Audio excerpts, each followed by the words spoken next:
Dan belajar Al-Quran itu kan bertahap-tahap. Pelajaran yang paling pertama ialah belajar membaca Al-Quran. Karena itu membaca Al-Quran pun disebut tadarus. Pelajaran yang pertama, tingkat pertama.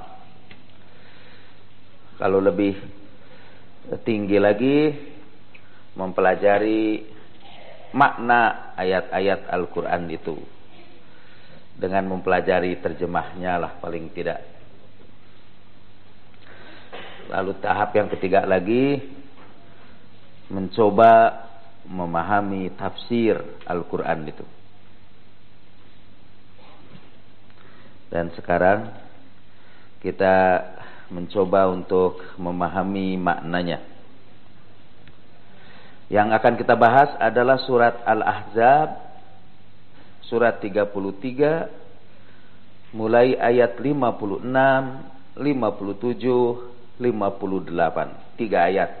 Kalau kita baca ayat ini bareng-bareng sekarang, itu berarti kita pahalanya sama dengan menghatam 3 kali Al-Quran. Dan dalam pengajian kita insya Allah kita akan banyak menjelaskan ayat-ayat Al-Quran ini dengan ayat-ayat Al-Quran lagi. Ayat 56 berbunyi, A'udzubillahi minasyaitonirrajim. Innallaha malaikatahu yusholluna 'alan nabi ya ayyuhalladzina amanu shollu 'alaihi wa sallimu taslima. Allahumma shalli 'ala Muhammad wa ali Muhammad. Innalladzina yu'dzuna Allaha wa rasulahu la'anahumullahu fid dunya wal akhirah wa a'adda lahum 'adzaban muhina. Walladzina yu'dzunal mu'minina wal mu'minati bighairi maqtasabu. Walladzina yu'dzunal mu'minina wal mu'minati bighairi maqtasabu faqad ihtamalu buhtanan wa itsman mubina. Sesungguhnya Allah dan para malaikatnya bersalawat kepada Nabi. Hei orang-orang yang beriman, bersalawatlah kamu kepadanya dan ucapkanlah salam kepadanya dengan salam yang sebaik-baiknya. Ayat ini seperti kita ketahui memerintahkan kita untuk bersalawat setelah Allah dan malaikatnya menyampaikan solawatnya. Para ahli tafsir mengatakan ada perbedaan antara solawat Allah, solawat malaikat, dan solawat kita. Solawat Allah ialah melimpahkan kesejahteraan, kemuliaan, kebahagiaan kepada Nabi. Karena itu kita memberitakan berselawatlah hei Allah kepada Nabi. Sholli alaihi. Sholli itu kata perintah, artinya berselawatlah. Allahumma sholli, ya Allah bersalawatlah. Allahumma sholli, ya Allah bersalawatlah. Ada Muhammadin, kepada Muhammad, wa ali Muhammad, kepada keluarga Muhammad. Maknanya ialah ya Allah limpahkanlah kesejahteraan, kemuliaan dan kebahagiaan kepada Muhammad dan keluarga Muhammad. Di dalam Al-Quran, Allah ini bukan hanya bersalawat kepada Nabi saja. Allah juga bersalawat kepada orang-orang Islam yang mendapat musibah, kemudian dia bersabar, kemudian dia mengucapkan inna lillahi wa inna ilaihi raji'un. Kata Al-Quran, ulaika alaihim sholawatum min rabbihim wa ulaika humul muflihun, dalam surat Al-Baqarah. Kata Al-Quran, orang-orang yang sabar menerima musibah juga akan memperoleh solawat dari Tuhan mereka, sama seperti Rasulullah sallallahu alaihi wa alihi wasallam. Walladzina idza asabathum musibah qalu inna lillahi wa inna ilaihi raji'un ulaika alaihim salawatu min rabbihim wa rahmah wa ulaika humul muhtadun, yakni orang-orang yang apabila ditimpa musibah mereka berkata, kami semua ini kepunyaan Allah dan kepadanya lah kami semua kembali. Mereka itulah orang-orang yang mendapat solawat dari Tuhan mereka dan memperoleh kasih sayang Allah, dan mereka itulah yang akan mendapat petunjuk. Mereka itulah yang hidup di dalam petunjuk. Ayat ini menunjukkan bahwa orang yang mendapat musibah kemudian bersabar menerimanya akan memperoleh solawat dan kasih sayang Allah Subhanahu wa ta'ala. Itu yang pertama. Jadi orang-orang yang beriman juga yang sabar akan menerima solawat. Gimana kalau dia menerima solawat? Dia diangkat derajatnya, dia memperoleh kesejahteraan, dia memperoleh kebahagiaan. Sesungguhnya Allah dan para malaikatnya bersalawat kepada Nabi. Salawat malaikat adalah menurunkan kesejahteraan, kemuliaan dan keberkahan itu kepada Nabi sallallahu alaihi wasallam. Salawat kita kepada Nabi harus disertai dengan salam. Ya ayyuhalladzina amanu shollu alaihi wa sallimu taslima. Waktu turun ayat ini, seorang sahabat bertanya, "Ya Rasulullah, kami tahu cara mengucapkan salam kepadamu, yaitu assalamu alayka ayyuhan nabi wa rahmatullahi wa barakatuh." Itu salam kepada Nabi. Kalau salawat kepada Nabi, gimana? Kata sahabat itu. Rasulullah berkata, kalau kamu membaca salawat kepadaku, janganlah kamu bersalawat dengan salawat yang buntung. La tusallu alayya salatal batra. Janganlah kamu bersolawat yang buntung kepadaku, yaitu kamu membaca solawat kepadaku dan berhenti di situ. Kamu membaca Allahumma sholli ala Muhammad, titik sampai di situ. Itu solawat yang buntung. Termasuk solawat yang buntung ialah membaca sallallahu alaihi wasallam, SAW. Sallallahu alaihi wasallam. Itu solawat yang buntung. Semoga salawat dilimpahkan kepadanya dan begitu pula salam. Itu salawat yang buntung. Tapi rupanya menyesuaikan diri dengan situasi dan kondisi. Karena kita adalah masyarakat salawat buntung. Jadi kita mengucapkan sallallahu alaihi wasallam. Kita harus mengucapkan salawat yang tidak buntung itu. Gimana? Kata Rasulullah, bersalawatlah kepadaku dan kepada keluargaku. Jadi kita harus mengucapkan sallallahu alaihi wa alihi wasallam. Semoga Allah melimpahkan salawatnya kepadanya dan kepada keluarganya beserta salam. Dalam solat, salawat kita tidak pernah buntung, selalu lengkap. Misalnya dalam sholat, Allahumma sholli ala Muhammad wa ala ali Muhammad. Kalau anda orang NU, tambah Sayyidina, Allahumma sholli ala Sayyidina Muhammad wa ala ali Sayyidina Muhammad. Tidak buntung juga. Yang disebut sholawat buntung itu bukan sholawatnya pendek. Bisa saja sholawatnya itu panjang. Panjang sekali. Tapi tidak ada salawat kepada keluarganya. Itu juga disebut salawat buntung. Misalnya, Allahumma sholli ala Muhammadin nabiyil ummi salatan daimatan ila yaumil qiyamah. Udah buntung itu. Kalau tambah lagi, Allahumma sholli salatan kamilatan wa sallim salaman taman ala sayyidina Muhammadin lati tanhallu bihil qadu wa tanfariju bihil qurabu wa tuqda bihil hawaiju wa tunalu bihil raghaibu wa yustasqal ghamamu biwajhil karim. Kalau sampai situ buntung itu semua walaupun panjang. Wa ala alihi. Nah, itu jadi tidak buntung karena ada tambahan wa ala alihi. Atau sholawat ini, Allahumma salli ala nuril anwar wa siril asrar wa tiryaqil aghyar wa miftahi babil yasar sayyidina Muhammadinil mukhtar. Buntung itu. Tapi kalau ditambah wa alihil adhar, dia jadi lengkap. Jadi Rasulullah menganjurkan agar kita membaca sholawat kepadanya dengan lengkap. Jangan buntung, yaitu dengan menyebut wa ala alihi. Wa ashabihi gimana? Wa ashabihi tambahan aja itu. Bagus wala asbabi. Kalau yang buntung, Allahumma sholli ala Muhammad. Kalau ada ekoran, wa ala ali Muhammad.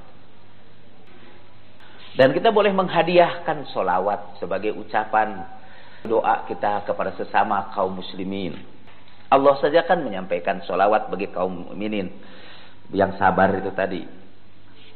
Biasanya kalau kami ulang tahun, kita berkata, misalnya untuk Cecep, mari kita ucapkan 3 sholawat. Kalau kita semua membaca Allahumma salli ala Muhammad wa ali Muhammad, Allahumma salli ala Muhammad wa ali Muhammad, Allahumma salli ala Muhammad wa ali Muhammad.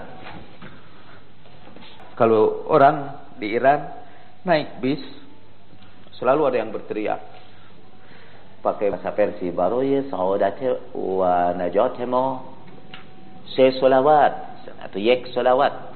Untuk keselamatan kita semua, mari kita mengucapkan 1 solawat, semua 1 solawat. Itu udah tradisi, siapa saja yang tiba-tiba memulai gitu. Kalau kita sebut untuk keselamatan kita, kita baca 3 solawat, 3 kali orang itu.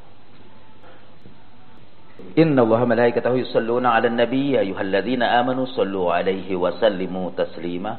Allahumma salli 'ala Muhammad wa ali Muhammad. Allahumma salli 'ala Muhammad wa ali Muhammad. Allahumma salli 'ala Muhammad wa ali Muhammad. Di antara nasihat Nabi sallallahu alaihi wasallam dalam menyambut Ramadan ialah agar kita memperbanyak sholawat dan salam kepadanya. Mestinya setiap kali mendengar ayat ini disebut, kita harus mengucapkan Allahumma salli ala Muhammad wa ali Muhammad. Tapi di Indonesia itu tidak. Ada tukang adan. Sebelum azan itu dia gini, Inna Allah malaikatahu yusalluna ala nabi. Allahumma salli ala Muhammad wa ali Muhammad. Tapi setelah itu, Allahu Akbar, Allahu Akbar. Dia yang mengucapkannya juga tidak baca sholawat. Yang mendengarkannya juga tidak baca sholawat. Ajib negeri ini. Orang yang tidak mau membaca sholawat kepada Nabi, ketika namanya disebut, Rasulullah menyebut sebagai orang yang paling bakhil.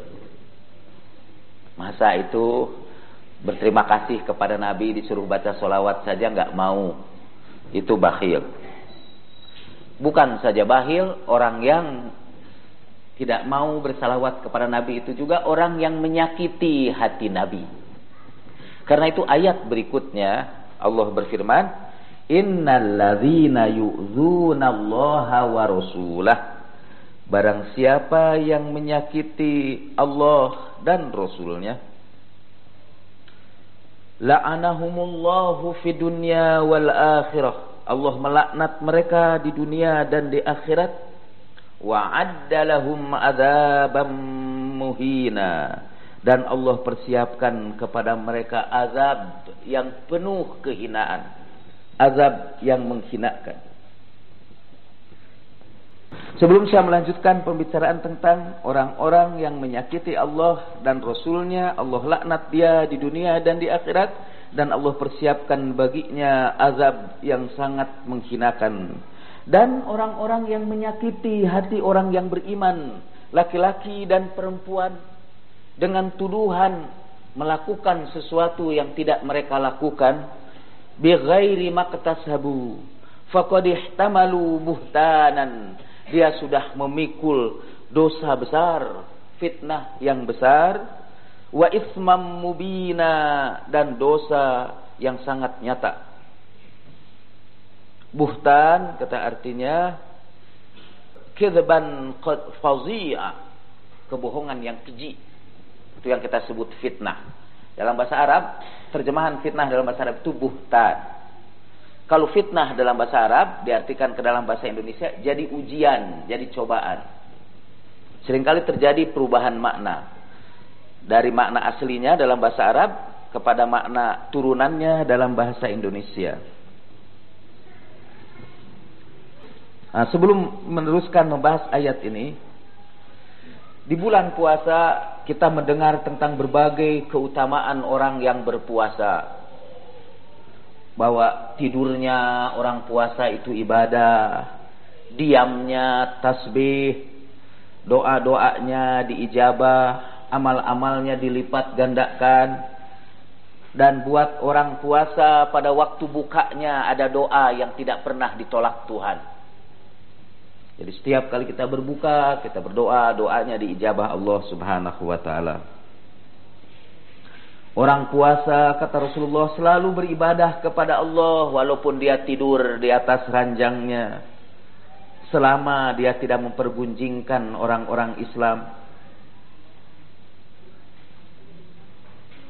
Kalau seorang yang berpuasa hadir di tengah-tengah kelompok yang sedang makan-makan, illa sabbahat a'dha'uh wa kanat salatul malaikati alaih wa kanat salatuhum lahu istighfaran. Ma min shaimin yahduru qauman yat'amun. Kalau seorang puasa datang ke satu tempat, satu kaum itu lagi makan-makan. Menurut hadis ini hadis itu, kalau kamu hadir satu kaum dan orang lagi makan-makan, pukuli itu kaum itu. Kalau perlu keluarkan pedang. Karena di bulan puasa itu ada banyak orang yang tidak boleh berpuasa malah.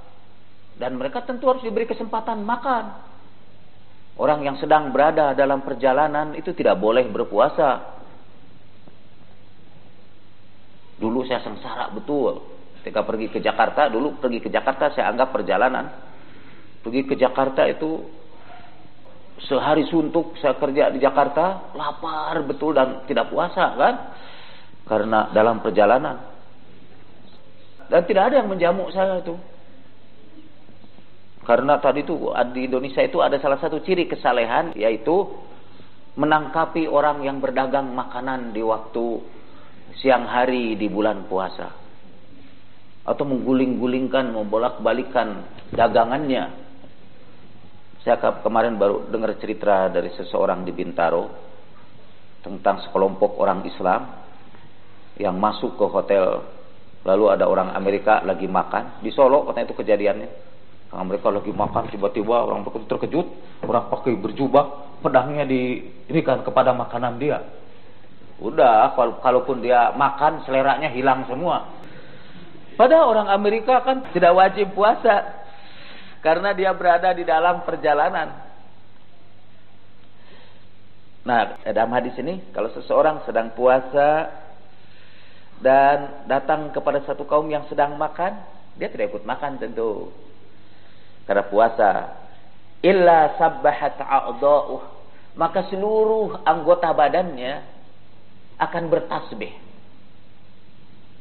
Wa kanat salatul malaikati alaihi, dan para malaikat bersolawat kepadanya. Dan solawat malaikat itu kepadanya adalah permohonan ampunan untuknya. Malaikat pun beristighfar baginya. Wa kanat salatuhum lahu istighfarun. Kalau seorang yang berpuasa, kata Rasulullah sallallahu alaihi wasallam, tidak mau memakan makanan yang dia inginkan betul di bulan puasa itu waktu siang, tapi dia tidak makan karena puasa mencegah dia. Wajiblah bagi Allah untuk memberinya makanan dari makanan surga dan memberikan kepadanya minuman dari minuman surga.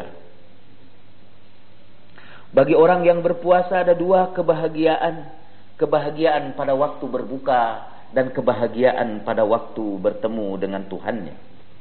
Dalam hadis-hadis ini kita menemukan keutamaan orang yang berpuasa. Tapi seluruh keutamaan ini bisa hapus, bisa hilang sama sekali. Tidur Anda ketika puasa tidak jadi tasbih, jadi mimpi aja.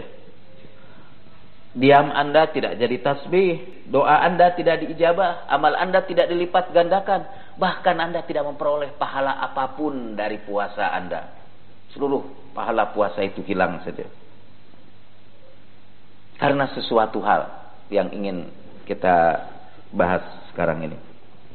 Rasulullah Shallallahu Alaihi Wasallam sering bersabda, "Rubba sha'imin hazzuhu min siyamihil ju'u wal atas, wa rubba qa'imin hazzuhu min qiyamihi as-sahar."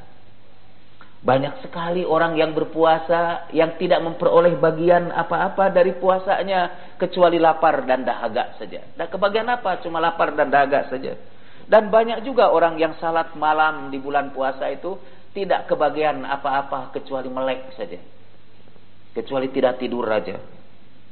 Kalau terjemahkan ke dalam bahasa Sunda, teu meunang nanaon sina salat penting lagi ngan ukur cila ila sahar, kecuali sahar. Kam min sha'imin laisa lahu min siyamihi ila dhama wa kam min qa'imin laisa lahu min qiyamihi ila al-'ana. Betapa banyak yang puasa yang tidak memperoleh apapun dari puasanya kecuali dahaga. Betapa banyak orang yang salat malam dan tidak dapat apapun dari salat malamnya kecuali keletihan. Jadi ada yang banyak katanya yang berpuasa yang tidak memperoleh apapun dari puasanya. Di dalam riwayat lain, ma aqalla shawam wa ma aktsarul jawwa'. Betapa sedikitnya orang yang puasa dan betapa banyaknya orang yang lapar saja. Jawa itu jim, waw, alif, ain. Kalau kita tidak bisa menyebutkan ain, jadi Jawa. Itu artinya lapar, orang-orang yang kelaparan. Banyak katanya tempat-tempat di Indonesia, dahulu itu orang Arab yang menamai tempat itu. Ketika orang Arab melihat ada sekelompok, ada satu daerah yang penduduknya itu tidak pakai baju, telanjang semua. Kata mereka, ini daerah telanjang. Telanjang itu dalam bahasa Arabnya Aryan atau Oryan. Akhirnya jadi Irian. Iya gitu katanya.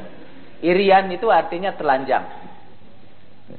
Karena ain kan dalam bahasa Arab berubah ke dalam bahasa Indonesia menjadi i, ya, menjadi alif itu. Itu biasa sih. Kan kita tidak pernah mengatakan kalau ada anak namanya Ali, kita tidak pernah Ali, tidak pernah. Ali aja susah sih. Banyak yang pakai ain itu berubah menjadi alif. Ilmu kan kita jarang menyebutkan ilmu. Dulu saya pernah ditegur dalam satu pengajian di Tegal karena saya berkata, untuk melindungi diri kita hendaklah kita bersedekah. Itu saya ditegur oleh seorang Arab di situ. Salah itu Anda itu. Tidak boleh menyebut, karena ada beda kata dia antara sedekah dengan sodakoh gitu. Itu beda katanya. Sodakoh ya artinya sedekah. Sodakoh itu artinya persahabatan gitu dia. Ini pasti Anda tidak ngerti bahasa Arab gitu. Saya bilang memang betul, tapi saya sedang berbicara bahasa Indonesia, bukan sedang berbicara bahasa Arab. Saya pakai Arab karena khawatir disalahkan lagi. Sedang berbicara bahasa Arab. Saya sebut ainnya. Nah, menurut hadis-hadis ini banyak sekali orang yang puasanya itu tidak mendapat apa-apa. Nah, apa yang menyebabkan orang dalam puasanya tidak mendapat apa-apa? Nah, apa yang menyebabkan puasanya itu hancur? Apa yang menyebabkan puasanya itu hilang? Salah satunya ialah menyakiti orang-orang yang beriman. Yu'zunal mu'minina wal mu'minat, yang akan kita bahas dalam ayat ini. Menyakiti orang yang beriman itu bisa dengan lidah. Umumnya kita menyakiti orang beriman dengan lidah. Jadi kalau kita mempergunjingkan orang, itu semua menghapuskan seluruh pahala puasa kita. Saya akan bacakan lagi hadis itu. As-shaimu fi ibadatillah wa in kana naiman ala firasyi ma lam yaghtab musliman. Seorang yang puasa itu dalam keadaan ibadah kepada Allah walaupun dia tidur di atas ranjangnya, selama dia tidak mempergunjingkan orang Islam. Begitu dia mempergunjingkan, seluruh pahala ibadah tidurnya itu hilang. Kalau dia mempergunjingkan. Karena mempergunjingkan itu menyakiti hati kaum mukminin. Di bulan puasa ada seorang perempuan. Perempuan itu lagi memaki-maki pembantunya. Rasulullah memanggilnya. Buka kamu, kata Rasulullah. Maksudnya batalkan puasa kamu. Kamu makan. Inni shaimah ya Rasulullah. Aku sedang berpuasa ya Rasulullah. Bagaimana mungkin kamu berpuasa tapi lidah kamu memaki-maki hamba Allah, menyakiti hamba Allah. Menyakiti pembantu saja itu, dengan memaki-maki pembantu di bulan Ramadan, itu sudah menghapuskan seluruh pahala puasa kita. Jadi kalau marah-marah nanti bulan Ramadan memaki-maki, udah buka aja, itu sesuai dengan sunat.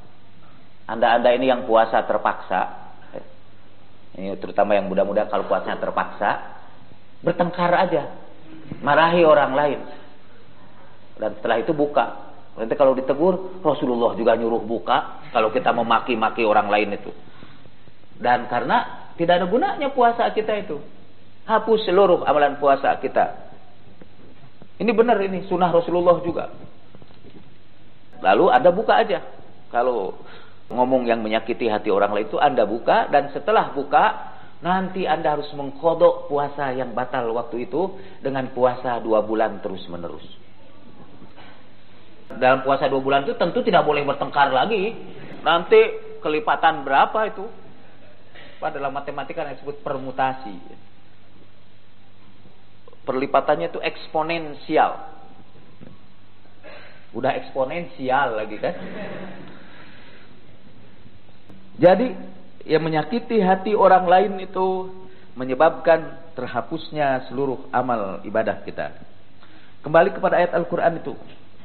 Innalladzina yu'dzunallah, orang-orang yang menyakiti Allah wa rasulah, dan rasulnya.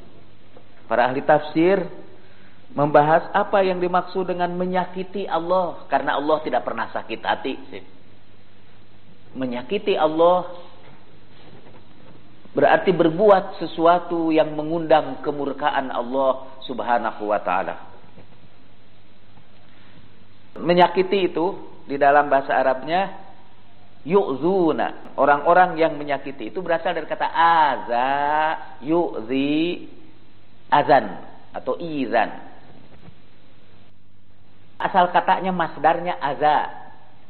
Aza juga bisa berarti duri di dalam bahasa Arab. Misal kata Rasulullah, di antara tanda keimanan seseorang ialah imatatul aza, menyingkirkan aza, menyingkirkan duri dari pinggir jalan. Karena duri itu menyakiti orang. Jadi duri pun disebut aza. Jadi walladzina yu'zuna, dan orang-orang yang menyakiti, bisa juga berarti dan orang-orang yang menjadi duri di dalam daging kita. Orang-orang yang menusuk kita dari belakang. Itu orang-orang yang yu'zun. Dalam hadis tadi itu, menyakiti pembantu saja itu bisa membatalkan puasa kita, bisa menghapuskan seluruh pahala kita. Ini kepada ibu-ibu tuh, apalagi menyakiti suami. Itu pembantu aja udah batal, apalagi suami menyakiti istrinya. Kalau menyakitinya itu dengan maksud tentu ya. Apa ada yang menyakiti tanpa maksud? Ada. Kita tidak bermaksud menyakiti, tidak sama sekali. Kita bermaksud untuk melaksanakan perintah Allah saja. Misalnya fanqihu ma tobalakum masna wa thulatha wa ruba. Langsung istri sakit hati. itu tidak membatalkan puasa. Karena itu tidak disengaja menyakiti. Eta mah nyeri hate kumaneh, automatically in pain, ya. Tapi kalau menyakiti dengan sengaja, ada maksudnya, itu jelas menghapuskan seluruh ibadah kita. Apalagi menyakiti suami, tidak apalagi menyakiti tetangga kita. Menyakiti tetangga bisa menghapuskan seluruh amal ibadah kita di bulan puasa itu. Menyakiti tetangga. Ketika kepada Rasulullah sallallahu alaihi wasallam disampaikan, ya Rasulullah, inna fulanah tasumun nahara wa taqumul laila walakin tu'zi jiranaha bilisaniha. Ya Rasulullah, ada si fulanah ini. Ada seseorang yang siang hari dia berpuasa dan malam hari dia salat malam, tapi dia sakiti tetangganya dengan lidahnya. Rasulullah menjawab pendek, hiya finnar, dia di neraka, kata Rasulullah. Bahkan puasa siang hari semuanya terhapus pahalanya, bahkan membawa dia ke neraka karena dia menyakiti tetangganya. Jadi di bulan puasa, kalau tidak kuat sih jangan banyak ngobrol-ngobrol dengan tetangga. Lebih baik pakai baca Al-Quran aja. Karena itu akan menghapuskan amal ibadah kita. Atau kalaupun mau ngobrol dengan tetangga, ucapkan kata-kata yang membahagiakan hati tetangga itu. Carilah, kita pasti akan selalu menemukan kelebihan seseorang itu. Apalagi menyakiti orang yang berbuat baik kepada kita, itu sudah menghapuskan seluruh pahala puasa kita. Apalagi menyakiti hati ustaz yang mengajarkan hadis itu. Wah, itu udah jelas. Apalagi menyakiti Rasulullah sallallahu alaihi wasallam.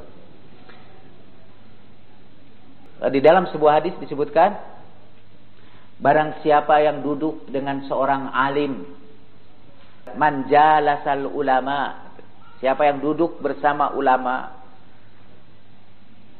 dia sama dengan jalasani, dia sama dengan duduk bersamaku, kata Rasulullah. Wa man jalasani faka'annama jalasa rabbi, dan siapa yang duduk bersamaku, kata Rasulullah, sama seakan-akan dia duduk bersama Tuhanku. Itu berarti juga barang siapa yang menyakiti ulama sama dengan menyakiti Rasulullah, dan siapa yang menyakiti Rasulullah sama dengan menyakiti Allah Subhanahu wa taala. Kalau Anda senang mempergunjingkan, tolonglah di bulan Ramadan itu jangan pergunjingkan ulama. Selain menghapuskan amal ibadah kita, itu karena itu menyakiti Allah dan Rasulnya, la'anahumullahu fid dunya wal akhirah. Dalam ayat Allah akan melaknat dia di dunia dan di akhirat. Dan Allah siapkan bagi dia siksa yang pedih. Dia terkutuk itu di dunia dan di akhirat karena dia menyakiti Allah dan Rasul. Termasuk menyakiti Allah dan Rasulnya ialah menyakiti hati kekasih-kekasih Allah. Man adzali waliyan faqad adzantu lil harb. Barang siapa yang menyakiti waliku, kekasihku, aku sudah menyatakan perang kepadanya. Dia mengajak perang kepada Allah Subhanahu wa taala. Orang yang menyakiti kekasih Allah, menyakiti kekasih Allah. Saya teringat cerita Jalaluddin Rumi. Ini bukan hadis, jadi kalaupun ini tidak kejadian, tidak membatalkan puasa saya. Dalam biografinya Jalaluddin Rumi dikisahkan tentang pedagang dari Tabriz yang dagangnya itu bangkrut melulu itu. Transaksi dagangnya itu terus melorot. Padahal dia sudah infak, sudah sedekah, zakatnya selalu dia bayar. Datanglah dia ke Konya, ke kota Jalaluddin Rumi itu. Kepada agen-agennya dia minta bantuan, tolong carikan ulama besar. Di sini aku akan memberikan hadiah kepadanya sekian drachma. Drachma waktu itu uang internasional waktu itu, uang Yunani. Lalu agennya membawa dia kepada seorang ulama besar. Ulama itu punya rumah besar. Walaupun dalam ceramahnya ulama itu selalu menceritakan betapa sederhananya dia. Itu rumahnya besar. Masuklah dia ke rumah itu. Dan kata si pedagang Tabriz itu sudah tidak enak. Apa tidak salah kamu bawa aku ini? Ini sih bukan rumah ulama. Ini rumah konglomerat. Tapi emang dia ulama yang dikenal di seluruh negeri ini, katanya. Walaupun dengan ogah-ogahan, akhirnya dia datang pada ulama itu yang duduk di atas kursi singgasananya, menerima antrian para tamu ke situ. Sampai datang giliran dia. Lalu dia ajukan pertanyaan itu, mengapa dagangan saya ini rugi melulu? Tapi ulama itu tidak memberikan jawaban yang memuaskan dia. Baliklah dia ke pondokan. Tolong deh carikan kepadaku ulama yang sebenarnya, kata dia. Akhirnya dibawalah dia kepada Jalaluddin Rumi. Jadi seperti kalau di sini saudara menjadi ulama yang terkenal, dibawa ke Bandung, diajak ke rumah saudara. Udah jadi, udah esoknya dibawalah kepada Jalaluddin Rahmat sini. Waktu dia datang ke tempat Jalaluddin Rumi, Jalaluddin Rumi sedang berada di madrasah, sedang baca kitab. Kata dia, ini ulama beneran ini. Ulama beneran itu pasti kerjanya bukan bisnis, tapi baca kitab. Sebetulnya kalau kita mau cari ulama beneran, lihat saja apa yang dikerjakannya. Kalau dia baca kitab, menulis kitab, itu pasti ulama. Wah, ini benar ulama, kata Jalaluddin Rumi sedang membaca kitab di mimbarnya. Orang itu belum mengucapkan Assalamualaikum dan Rumi belum mengangkat kepalanya dari kitabnya, dia sudah berkata. Dan orang itu bawa hadiah juga untuk Jalaluddin Rumi. Emang itu sunnah dari Nabi. Kalau kita mau bertanya, mau konsultasi dengan ulama, itu harus bersedekah lebih dahulu. Ini sunnah yang ditinggalkan orang. Di dalam surat Al-Mujadilah, Allah memerintahkan kepada para sahabat Nabi, sebelum konsultasi dengan Nabi harus bersedekah lebih dahulu. Surat ke-58. A'udzubillahi minasyaitonir rajim. Ya ayyuhalladzina amanu idza najaitumur rasula faqaddimu baina yaday najwakum shadaqah. Dzalika khairul lakum wa athhar. فَإِنْ لَمْ تَجِدُوا فَإِنَّ اللَّهَ غَفُورٌ رَحِيمٌ. Hei orang-orang yang beriman, apabila kamu berkonsultasi dengan Rasulullah, maka dahuluilah sebelum kamu konsultasi itu dengan sedekah. Itu lebih baik bagi kamu dan akan lebih mensucikan kamu. Tapi kalau kamu tidak memperoleh untuk sedekah itu, maka sesungguhnya Allah Maha Pengampun dan Maha Penyayang. Dahulu itu orang ramailah berkonsultasi kepada Nabi. Kadang-kadang datang bukan pada waktunya. Jadi mengganggu Nabi juga. Lalu turunlah ayat ini. Kalau kamu mau bicara dengan Rasulullah, hendaklah bersedekah lebih dahulu. Itu angka orang yang mau menemui Rasulullah drop, langsung jatuh. Tidak ada lagi sahabat yang menemui Rasulullah. Sampai kata para ahli tafsir, hanya seorang sahabat yang melaksanakan ayat ini, yaitu Imam Ali. Imam Ali yang melaksanakan ayat ini. Karena setelah Imam Ali melaksanakannya dan para sahabat merasa keberatan untuk bersedekah, kemudian Allah berfirman dalam ayat berikutnya, A'asfaqtum an tuqaddimu baina yaday najwakum shadaqat فَإِذْ لَمْ تَفْعَلُوا وَتَابَ اللَّهُ عَلَيْكُمْ فَأَقِيمُوا الصَّلَاةَ وَآتُوا الزَّكَاةَ وَأَطِيعُوا اللَّهَ وَرَسُولَهُ وَاللَّهُ خَبِيرٌ بِمَا تَعْمَلُونَ. Apakah kamu merasa berat untuk mendahului pembicaraan kamu dengan sedekah? Kalau kamu tidak melakukannya, Allah akan mengampuni kamu. Maka tegakkanlah oleh kamu salat, keluarkanlah zakat, dan taatilah Allah dan Rasulnya. Sungguhnya Allah Maha tahu apa-apa yang kamu lakukan. Jadi di antara sahabat hanya Imam Ali yang melaksanakan itu.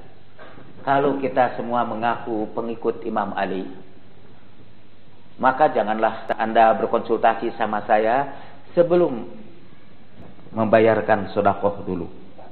Seperti pedagang dari Tabriz itu kepada Rumi, dia sedekah dulu kepada Rumi itu.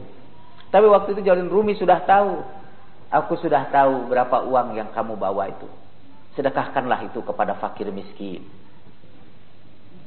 Nanti itu kan ada tanya jawab di sini. Kalau mengikuti ayat ini, jangan tanya sebelum bayar, sedekah dulu. Sekali kalau orang mengundang mubalik, tidak qaddimu itu sedekahnya itu, malah akhiru itu. Kalau kamu mengundang seorang kiai, begitu kalau terjemahan Al-Qur'an itu, maka dahuluilah undangan itu dengan memberikan sedekah kepadanya. Ini tidak, baru ceramah dulu, setelah ceramah baru diberikan sedekah. Jadi itu boleh, itu mubalik itu terima itu amplop itu. Ada mubalik yang tidak mau terima amplop, biasanya itu mubalik baru, belum banyak yang ngundang. Dulu saya ketika mubalik baru saya tidak terima itu. Kalau saya tahu mubalik lama saya terima. Tapi tidak semua juga saya terima, seperti pesantren kemarin di Jakarta itu yang memberikan training di bulan Ramadan kepada anak-anak SMA dengan gratis dan kemudian memberikan buka bersama. Oh, itu saya tidak mau terima. Ketika orang itu maksa, karena biasa kan sopan santun, mungkin ada mubalik juga. Nah, sawios gitu kan. Tapi setelah itu akhirnya terima. Saya enggak, saya terima, saya bilang tapi saya kembalikan lagi sebagai biaya Anda. Di antara humor para ustadz kan itu, humor para ustadz itu. Ustadz itu kan biasa selalu pakai jas. Jadi satu saat dia dakwah di kampung lah, jalan melewati pagar-pagar bambu gitu ya. Ketika dia selesai ceramah, dia langsung teriak, "Sawios, tekedah." Gitu. Tidak ada orang jawab itu. Dia teriak-teriak, "Sawios, tekedah." Gitu. Dia pikir itu ada orang menarik jasnya, mau kasih duit. Tahu-tahu jasnya tersangkut pagar. Jadi sama pagar itu dia bilang, "Sawios." Itu bukan hadis sih, tidak membatalkan puasa. Dia berkaitan dengan Rasulullah Shallallahu Alaihi Wasallam. Nah, kata Rumi, tahukah kamu apa yang menyebabkan bencana itu menimpa kamu? Lalu dia mengusap dinding itunya, tembok madrasahnya. Tiba-tiba pedagang Tabriz itu melihat seperti melihat film. Di ujung sana ada seorang miskin sedang terbaring di sebuah pasar. Tubuhnya kelihatan kotor, pakaiannya kumuh. Kata Jalaluddin Rumi, dahulu ketika engkau berdagang di negeri itu, engkau pernah melangkahi tubuh dia dan meludahi dia. Padahal dia salah seorang di antara kekasih Allah. Karena itu Allah menghukum kamu dengan bencana yang sekarang menimpa kamu itu. Kalau kamu ingin bebas dari bencana ini, pergilah ke sana. Temui dia, mintakan maaf kepadanya, dan bersihkan tubuhnya dengan linangan air mata penyesalanmu. Dan berangkatlah orang itu. Nah, itu menyakiti hati orang miskin. Itu sama dengan menyakiti Rasulullah. Karena Rasulullah sangat mencintai orang miskin. Dan menyakiti orang miskin sama dengan menyakiti Rasulullah, sama dengan menyakiti Allah. Baginya laknat di dunia dan di akhirat. Itu kalau menyakiti saja dengan omongan. Apalagi kalau menyakitinya dengan merampas haknya. Dengan mengkorupsi duit rakyat itu. Itulah la'anahumullahu fi dunya wal akhirah. Allah melaknat mereka di dunia dan di akhirat. Apalagi sekiranya ada tuh dengan merusak harta milik orang-orang miskin itu. Di Jakarta ini sekarang kasihan ada sekelompok orang yang digusur rumahnya. Di bulan puasa itu banyak yang kelaparan. Karena mereka tidak punya rumah lagi, berlindung di tempat apa adanya saja. Tidak ada pekerjaan. Ada kelaparan. Untunglah ada sekelompok kaum muslimin yang memberikan makanan untuk berbuka kepada mereka. Itu masih ada yang peduli kepada mereka. Kalau tidak, kita semua dilaknat Allah. karena menyakiti hati mereka. Termasuk menyakiti kaum muslimin itu ialah kita hidup dalam gelimangan kemewahan dan tidak memberikan perhatian sedikit kepada orang-orang miskin itu. Ma ra'aitu ni'matan mawfuratan illa bijanibiha haqqun mudayya, kata Imam Ali. Tidaklah aku melihat ada nikmat berlimpah pada diri seseorang kecuali pasti ada hak-hak orang lain yang disia-siakan. Itu biasanya seringkali mengganggu selera itu saya kalau ingat ucapan Imam Ali itu. Dahulu saya waktu di Iran, kita pernah mau naik kereta api dari Teheran ke Mashhad. Antri kereta apinya itu di musim dingin. Jadi orang itu setiap kali bernapas keluar itu asap itu. Saya dengan Miftah, akhirnya kita dapat tiket dan kereta di sana itu keretanya itu sukar dapat tiket itu. Kita dapat tiket dan keretanya itu di kamar-kamar gitu. Waktu kita masuk ke kamar itu beberapa orang saja kita, lalu kita ingat itu orang-orang yang mau mendapat tiket tapi tidak kebagian, sementara kita berbaring enak-enak. Lalu saya mendengar waktu itu kalau saya salah Miftah ya, yang ngomong ma ra'aitu ni'matan mawfuratan illa bijanibiha haqqun mudayya. Tidaklah aku melihat nikmat yang berlimpah kecuali pasti di sampingnya itu ada hak yang disia-siakan. Benar, saya juga shock. Kasihan itu yang tidak dapat tiket ya. Di musim dingin seperti itu tuh haknya disia-siakan. Saya sedih banget dan karena itu saya meneruskan tidur saya di kereta itu. Itu menyakiti hati orang miskin itu sama dengan menyakiti Allah dan Rasulnya. Dan dengan itulah kita baru bahas ini ayat yang pertama kan, innal ladzina yu'dunallaha wa rasulahu la'anahumullahu fid dunya wal akhirah wa 'adzalahum 'adzaban muhina. Kembali lagi kepada hadis Nabi, orang yang puasa itu terus-menerus dihitung ibadah selama mereka tidak mempergunjingkan orang lain. Selama tidak mempergunjingkan orang lain, mereka terus-menerus dalam keadaan ibadah. Begitu mereka menyakiti sesama kaum muslimin, mereka sudah mengundang laknat Allah di dunia dan di akhirat nanti. Berhati-hati itu, karena itu menyakiti orang Islam, menyakiti sesama manusia walaupun bukan Islam, menyakiti sesama manusia. Karena dengan begitu kita berbuat zalim. Di dalam hadis qudsi Tuhan berfirman, katakan kepada orang zalim itu, jangan datang ke rumah ibadatku, karena setiap kali mulutnya menyebutkan namaku, aku melaknat dia. Orang-orang suka menyakiti itu jangan datang ke masjid salat tarawih. Apalagi kalau salat tarawihnya dimaksudkan untuk menyakiti orang lagi. Karena setiap kali dia menyebut nama Allah, Allah akan melaknat dia. Setiap kali dia berdoa, Allah akan melaknat dia. Jangan datangi di bulan puasa itu majelis-majelis ilmu yang isinya menyakiti hati sesama kaum muslimin. Karena setiap kali imam itu nanti menyebut nama Allah, Allah mengucapkan laknat kepadanya, dan laknat itu menular kepada hadirin di sekitarnya. Kalau ada orang yang saudara ketahui di luar bulan puasa itu menyakiti orang-orang beriman dengan menuduhnya melakukan satu perbuatan yang tidak pernah dilakukan oleh orang itu, bighairi maktasabu, kata Al-Quran. Dia menyebarkan fitnah tentang seseorang, lalu Anda menjadi pendengar saja. Pendengar, apalagi kalau mempercayainya, Anda ketularan laknat itu. Dan kalau itu Anda mendengarkannya di bulan puasa, hapuslah seluruh pahala puasa itu. Dan kita berlindung kepada Allah dari hal yang seperti itu. Mohon maaf, sekarang tidak ada tanya jawab. Satu, karena waktu tanpa saya ketahui sudah 8:30 lebih. Dan kedua, karena Anda mungkin belum mempersiapkan sedekah untuk bertanya kepada saya sebagaimana yang diajarkan oleh Al-Quran. Nanti kalau Anda datang ke sini, isi dululah itu canceling itu, baru Anda punya hak untuk bertanya. Faqaddimu baina najwakum sedekah.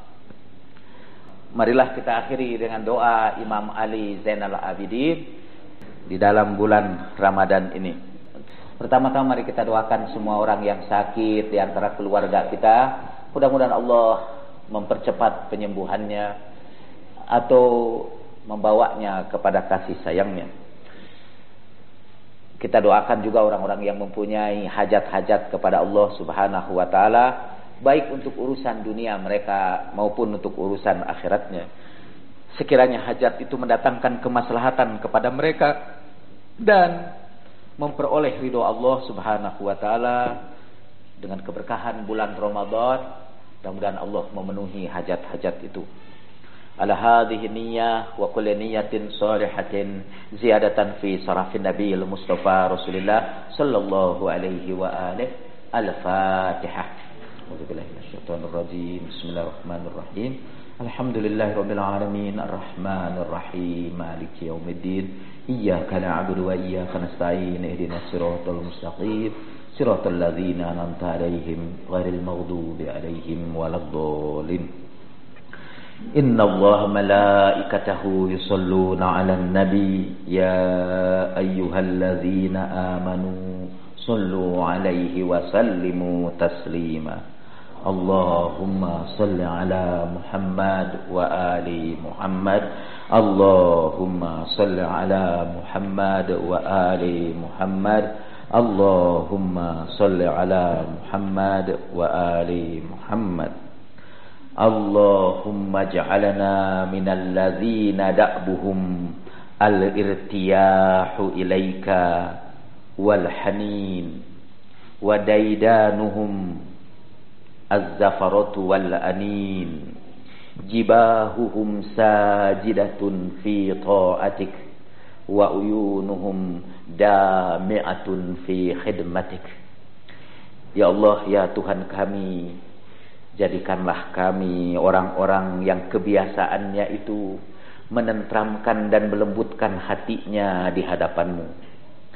Jadikanlah kami termasuk kelompok yang kebiasaan mereka adalah merintih dan menangis di hadapan kebesaran dan keagungan-Mu, yang dahi-dahi mereka rebah karena taat kepadamu, dan mata mereka berlinang-linang dalam berkhidmat kepadamu. Bifadlika wa rahmatika ya arhamar rahimin. Subhana rabbika rabbil izzati amma yasifun wa salamun alal mursalin walhamdulillahi rabbil alamin.